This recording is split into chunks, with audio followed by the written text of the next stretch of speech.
थोड़ी देर बाद हमारी बेटी वो ड्यूक असलान के ऑफिस में आती है। वो उसको लेटर देते हुए कहती है प्लीज इसको एक्सेप्ट कर ले। तो ड्यूक असलान कहता है क्या ये मेरे लिए है, क्या मैं इसको अभी ओपन कर सकता हूँ? तो बेटी कहती है जी बिल्कुल। वो सोचता है मेरी बेटी ने मुझे थैंक यू बोलने के लिए लिखा होगा और उसको लगता है वो गिफ्ट बहुत ज्यादा पसंद आए होंगे। सच में मेरी बेटी, उसने जो मुझे डिवोशन शो किया उसके मुकाबले में तो ये गिफ्ट कुछ भी नहीं थे।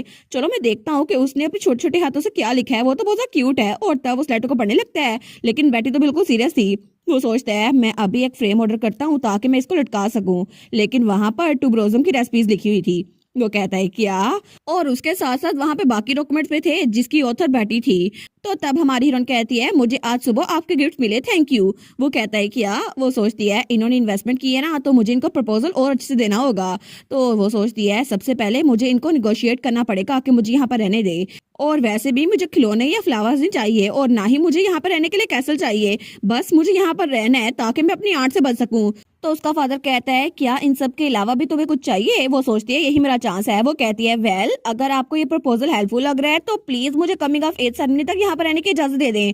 तो उसका फादर कहता है नहीं ये तो नहीं होने वाला। वो कहती है फिर 1 साल। तो उसका फादर कहता है नहीं। वो कहती है क्या, वो सोचती है सच में मेरे फादर वो तो आयरन वाल है, वो कभी भी मेरी बात नहीं मानेंगे।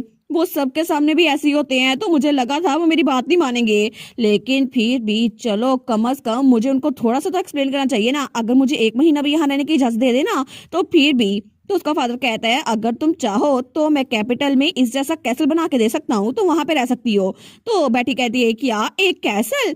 तो वो सोचता है ये कैसल ये तो यूनिक डिजाइन का बना हुआ है और ना सिर्फ इसमें बेसमेंट है, इसके अलावा भी बहुत सारे सीक्रेट पाथवेज हैं जो कि माउंटेन्स में जाते हैं। लेकिन ऑफ कोर्स इस तरह का स्ट्रक्चर कैपिटल में बनाना थोड़ा मुश्किल होगा, फिर भी मैं अपनी बेटी के लिए ऐसा कुछ कर तो सकता हूँ। तो बेटी कहती है नहीं मुझे इस जैसा कैसल कैपिटल में बिल्कुल नहीं चाहिए।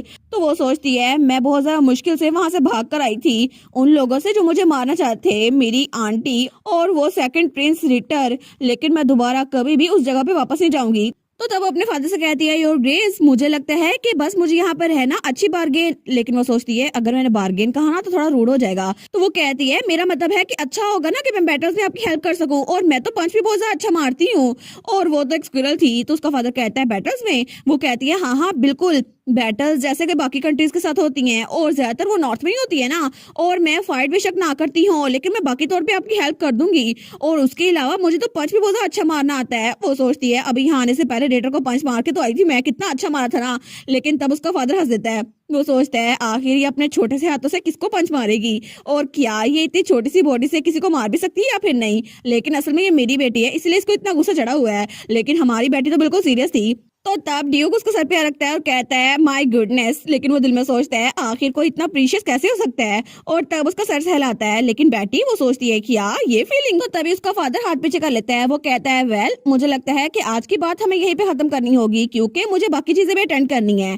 तो वो सोचता है ये अपने कमरे में जाकर रेस्क्यू नहीं कर लेती। तो बेटी कहती है okay okay thank you so much आपके टाइम के लिए योर ग्रेस। लेकिन वो सोचती है ये क्या था, उन्होंने थोड़ी देर के लिए मेरे सर पे हाथ रखा लेकिन मुझे मुझे उनकी माफ महसूस हो रही थी। और तब अगले दिन उसके फादर ने तो उसके पास बहुत सारे खिलौने भेजे थे जो ज्यादा तलवारें थी, और उसके अगले दिन बहुत सारे कपड़े भेजे थे और पूरा कमरा भर चुका था, और उससे अगले दिन बहुत सारे खिलौने थे जो कि पता नहीं कहाँ कहाँ से आए थे, लेकिन उससे अगले दिन और भी सारे गिफ्ट्स आए थे। तो उसकी मेट कहती है ओ माई हिज ग्रेस ने फिर से आपके लिए गिफ्ट भेजे हैं माई लेडी, सच में वो तो आपको बहुत ज्यादा पसंद करते हैं। लेकिन बेटी सोचती है ये डेफिनेटली कोई एवरेज गिफ्ट नहीं है और वो काइंडनेस की वजह से मुझे नहीं दे रहे, इसका मतलब है कि उनका कहने का तरीका है कि ये ले लो और यहाँ से निकल जाओ, तुम कैसल में नहीं रह सकती। लेकिन वो सोचती है अब मैं पीछे नहीं हट सकती, मुझे कुछ ना कुछ करना होगा ताकि मैं यहाँ पर रह सकूं। तो तभी थोड़ी देर बाद वो अपने फादर के ऑफिस में आ गई थी वो सारे के सारे गिफ्ट देकर। वो कहती है योर ग्रेस प्लीज इनको वापस ले लें। तो वो कहता है आखिर ये सब कुछ क्या है। वो कहती है मैं सारे के सारे गिफ्ट्स रिटर्न करने के लिए आई हूँ जो अभी तक आपने मुझे दिए हैं। तो वो कहता है रिटर्न, लेकिन क्यों? वो कहती है मुझे आपके गिफ्ट्स बहुत पसंद आए लेकिन फिर भी मुझे इन सब की ख्वाहिश नहीं है, और इन गिफ्ट्स के बजाय अगर आप मुझे यहाँ रहने की इजाजत दे देना तो ये काफी होगा। तो उसका फादर वो सोचता है मेरी प्यारी बेटी वो तो कितनी जल्दी बड़ी हो गई ना जब हम दूर थे, लेकिन जब यहाँ से गई थी ना तो 3 साल की थी, और अभी भी देखो कितनी ज्यादा क्यूट लग रही है। और तब तो इसने पहली बार चलना शुरू किया था और मेरी प्यारी बेटी इसको तितलियां बहुत ज्यादा पसंद थी, और तब ही जब रोया करती थी ना तो मेरा दिल करता था इसको रोने ना दूं, और अभी देखो ये कितनी बड़ी हो गई है ना। लेकिन जब मैं इसको नहीं देख रहा था तो कितनी जल्दी बड़ी हो गई। फिर भी मैं अपनी वजह से इसको यहाँ पे नहीं रख सकता और इसकी बीमारी सर्दियों में बहुत ज्यादा फैल जाएगी, इसी वजह से मैं इसको यहाँ पे नहीं रख सकता। कैपिटल बहुत ज्यादा वार्म है, लेकिन वो सोचता है सर्दियां अभी तक आई तो नहीं है, तब तक क्या पता मैं इसको यहाँ पर रख सकूं। तो तब वो बिल्कुल सीरियस था, लेकिन हमारी बेटी वो सोचती है कि यार ये रिस्पॉन्ड नहीं कर रहे, क्या इनको मेरी ये बात पसंद नहीं आई। वो कहती है बाय एनी चांस क्या सच में ये पॉसिबल नहीं है कि मैं यहाँ पर रह सकूं फादर। लेकिन जैसे वो फादर कहती है ना, उसका फादर उसकी तरफ देखते हैं, वो सोचता है सच में मेरी बेटी ने पहली बार मुझे फादर कहा और इसीलिए मैं इसको ना तो बिल्कुल नहीं कह सकता। वो कहता है ठीक है, मैं तुम्हारी ख्वाहिश को पूरा कर दूंगा, तुम विंटर आने तक यहाँ पर रह सकती हो। तो बेटी तो बड़ी खुश हो गई थी, वो कहती है सच में। वो कहती है आप प्रॉमिस करते हैं ना, थैंक यू सो मच। और उसकी टेल भी बाहर निकल आई थी खुशी की वजह से। तो उसका फादर सोचता है मुझे कोई आइडिया नहीं था ये बात इसे इतना ज्यादा खुश कर देगी। लेकिन बेटी सोचती है अब मुझे किसी चीज की फिक्र करने की जरूरत नहीं है, थोड़ी देर के लिए सही, लेकिन मैं यहाँ पर रह सकती हूँ ना। और अभी भी 1 या 2 महीने यहाँ पर है सर्दियां आने तक, तब तक के लिए मैं कोई और प्लान कर लूंगी ताकि ये मुझे यहाँ पर रहने दे। तो उसका फादर कहता है और ये सारे के सारे गिफ्ट वापस ले जाओ। वो कहती है लेकिन मुझे इन सब की जरूरत तो नहीं है और आपने मुझे यहाँ रहना अलाउ कर दिया ना, तो मुझे ये नहीं चाहिए। वो कहता है बस ले जाओ ना। वो कहती है सच में ये ठीक रहेगा कि मैं इन सबको एक्सेप्ट कर लूँ। तो उसका फादर कहता है हाँ बिल्कुल।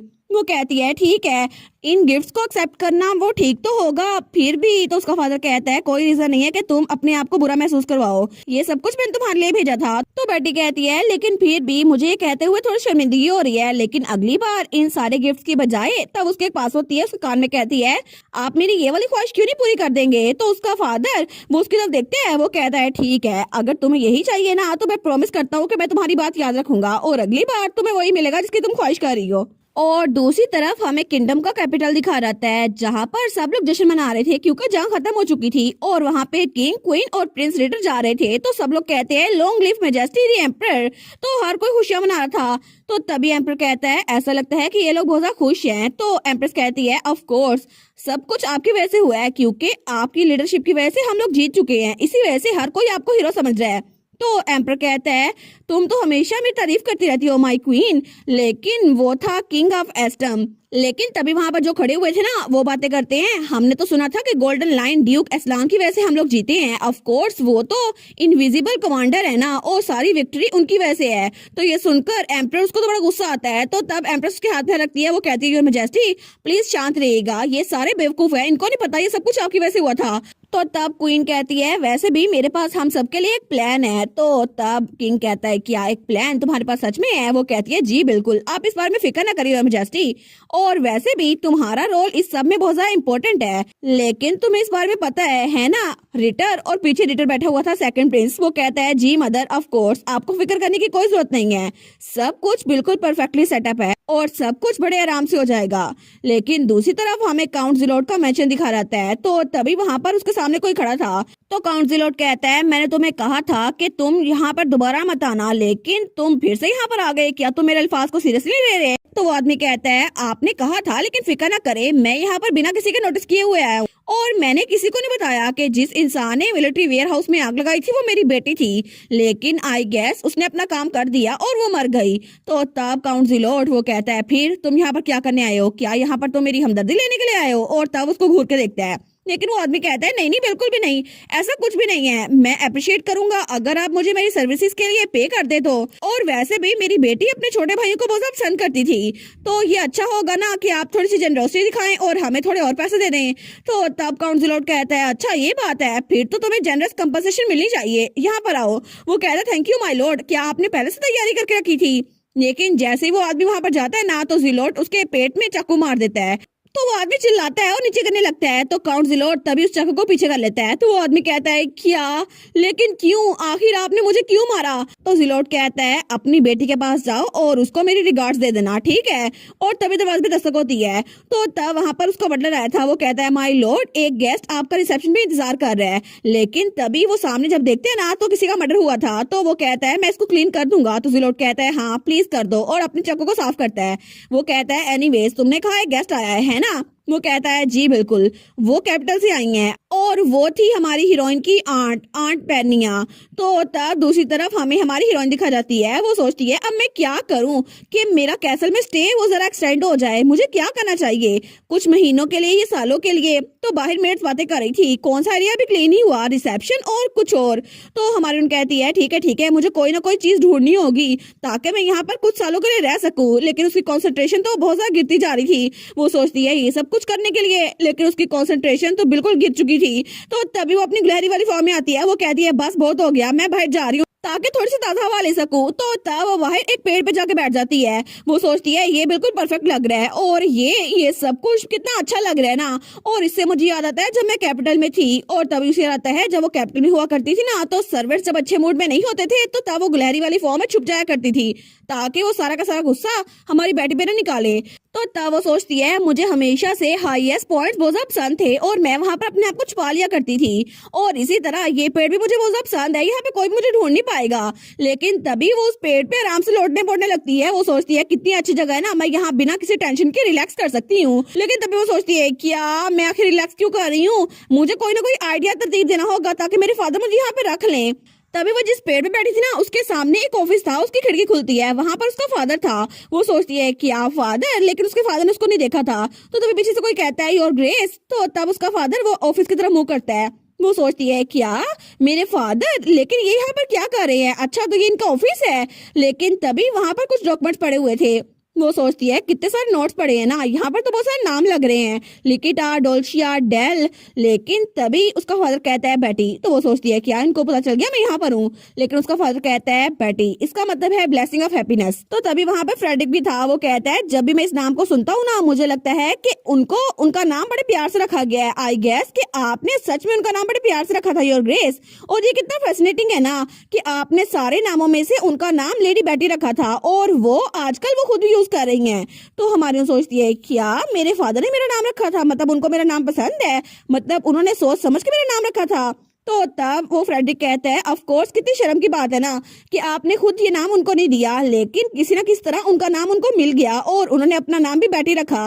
लेकिन कितना अच्छा हुआ ना कि राइटफुल ओनर के पास वो नाम चला गया और ऐसा लगता है कि वो नाम स्पेशली उनके लिए बनाया गया था, उनकी डेस्टिनी के लिए। लेकिन तभी हमारी बेटी वही बात सुनते पास चली जाती है और उसके कदमों के निशान वहां पर थे। तो तब उसका फादर पीछे मुड़कर देखता है। वो सोचता है अच्छा तो यहाँ चली गई। तो तब फ्रेडरिक कहता है योर ग्रेस क्या विंडो से बाहर कुछ है। वो कहता है नहीं, मैंने विंडो ओपन छोड़ी थी ताकि अगर मेरी बेटी चाहे तो अंदर आ जाए, लेकिन वो तो बस यहाँ चली गई।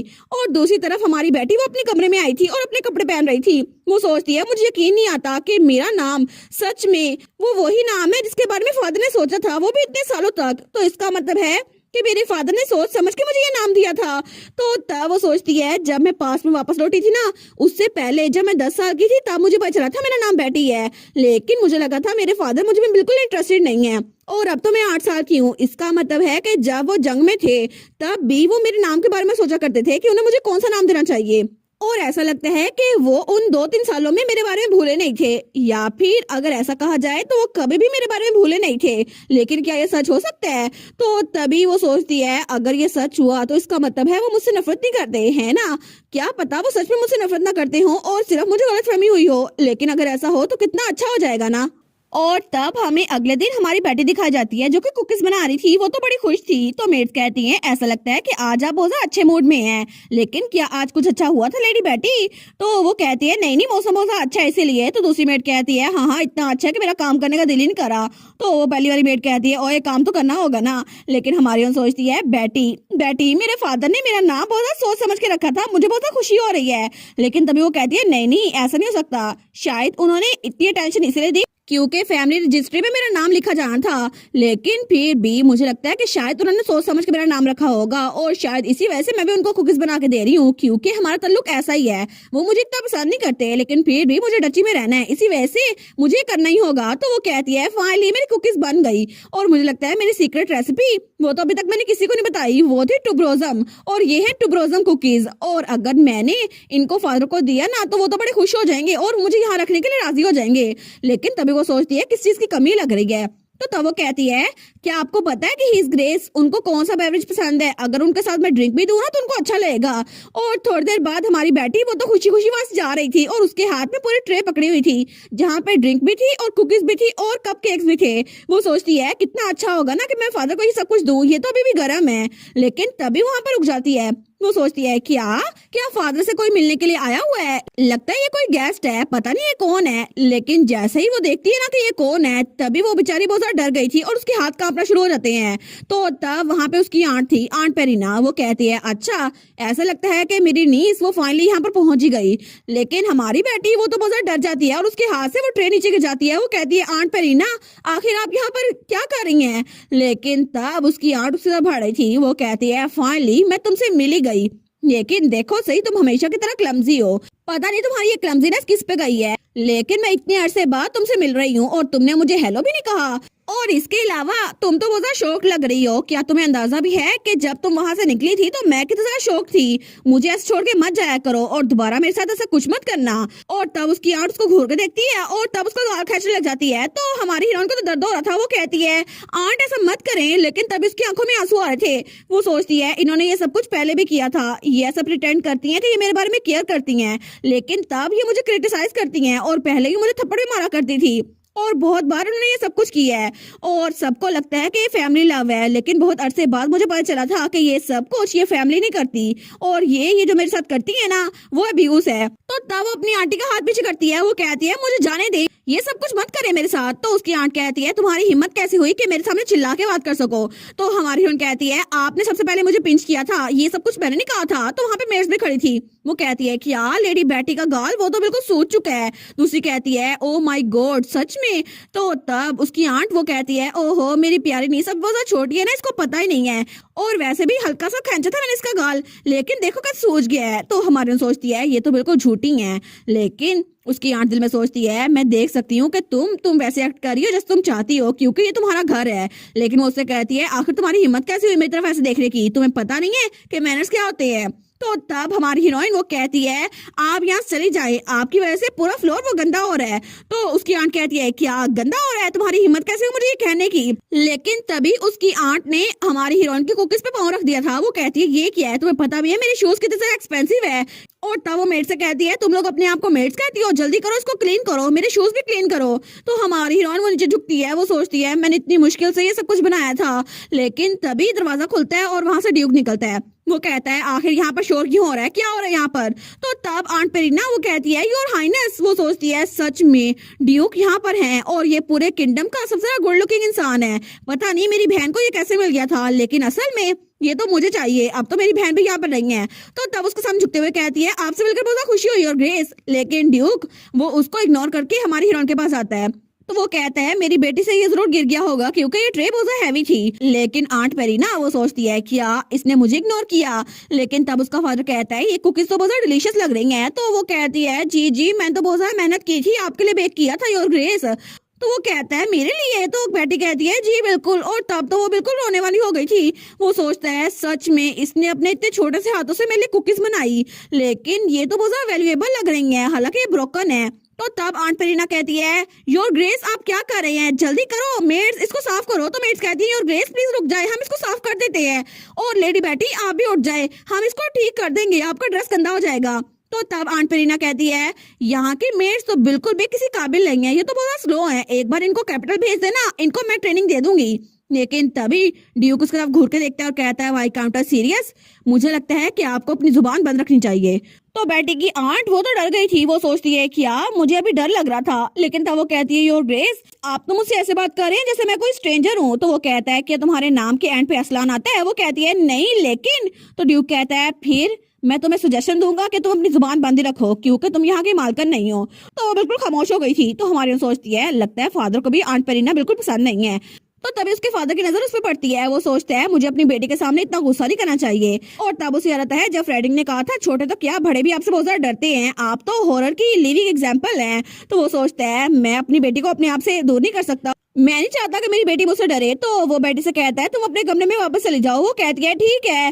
तो तब ड्यूक कहता है वाई काउंटर सीरियस। वो कहती है जी और ग्रेस तो वो कहता है अंदर आओ, मुझे तुमसे बहुत सारी चीजें पूछनी है। तो आंट पेरीना वो कहती है ठीक है, लेकिन तब ड्यूक अपने ऑफिस में जाके बैठ गया था, तो आंट पेरीना उसके सामने खड़ी थी। तो ड्यूक वो डॉक्यूमेंट को लेकर बहुत ज्यादा परेशान था, लेकिन तब आंट पेरीना वो सोचती है ये जरूर रूड होगा, लेकिन फिर भी कितना डैशिंग लगता है ना, और आई होप मेरे बाल बिल्कुल ठीक हो और इसको तो मैं फंसा के रहूंगी। लेकिन तभी ड्यूक कहता है वाई काउंटेस, वो कहती है जी और ग्रेस, और तब वो ब्लश कर रही थी। लेकिन ड्यूक कहता है क्या तुम अपने आप को एक्सप्लेन करना शुरू करोगी? तो वो कहती है क्या एक्सप्लेन, मुझे नहीं पता आप क्या बात कर रहे हैं। लेकिन ड्यूक वो टेबल पे हाथ मारता है और कहता है मुझे नहीं लगता कि तुम्हें बताना पड़ेगा तुम्हें क्या एक्सप्लेन करना है। मुझे ये बताओ कि आखिर मेरी बेटी इतनी ठंड में इतनी दूर का सफर करके अकेली कैसे यहाँ पर आ गई, और इस सब की रीजन क्या थी? मुझे सच सच बताओ कि आखिर हुआ क्या था। और तब ड्यूक हो तो बहुत ज्यादा गुस्से में लग रहा था। और इसी के साथ ये वाला पार्ट यहीं पर ख़त्म। तो आप लोग बताइएगा आप लोग को ये पार्ट कैसा लगा, और वीडियो को लाइक और चैनल को सब्सक्राइब लाजमी कीजिएगा। बाकी वीडियोस का लिंक भी स्क्रीन पर नज़र आ रहा होगा, तो काइंडली उनको भी चेकआउट कर ले। और thank you so much for watching my videos. Stay safe, bye bye.